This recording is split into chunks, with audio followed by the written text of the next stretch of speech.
All right, hey movers, we're here dealing with a very serious situation, a gun threat from the front.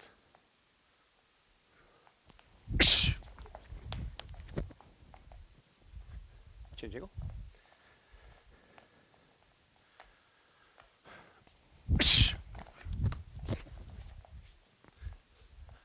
All right, serious problem. Somebody points a gun at us. Now, I have to say this. If it's a property crime, if you can get away safely by just giving up your wallet or your watch or your car, do it. That's more important. You have insurance for that stuff. Go home safely, that's your job. But if for some reason you feel like that's not going to be enough, if the threat is more than just a property crime and you have to defend yourself, you need some basic tools to do so. We're going to talk about 4 basic principles to our gun defense. First, I need to redirect the line of fire. Guns pointed at me, that's my problem. I'm going to move that line of fire.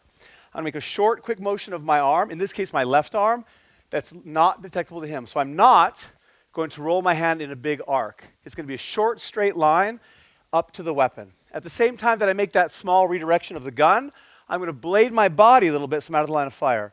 Emphasis on the arm, not the body. 90% arm, 10% body. As soon as I make that motion, I'm grabbing the gun. And notice how I grab the gun. I don't just hold it. That's not enough. I'm going to punch with my knuckles. So as I finish grabbing, my knuckles punch toward the bad guy and the line of fire goes farther from me. That means I'm safer and his leverage is less on the weapon. As soon as I make this motion, he's going to pull back on the gun. It's instinct. That's where his power is, so he wants it back, which means that I train myself to burst forward aggressively. My feet burst in. I punch the gun down. Against his body is great. It might not be on his body. It might be off his body, but weight forward and down is vital. As soon as I'm bursting in, I counterattack immediately. Make him worry about himself, not just the gun. Redirect.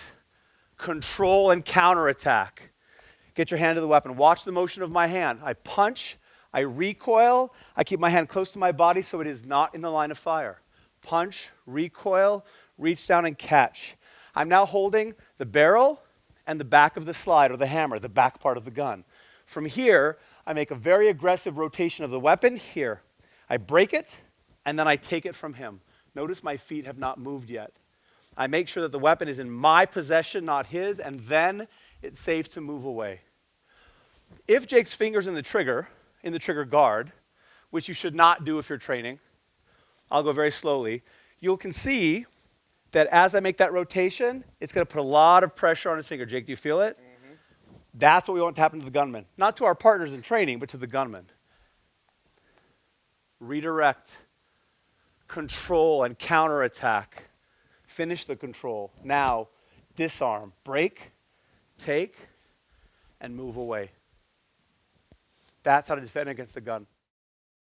So that hand comes forward, and I let his punch slide. I'm also making a little bit of a body defense here. For some reason, I cannot defend it. I want to roll with it this way. I'm going to move my body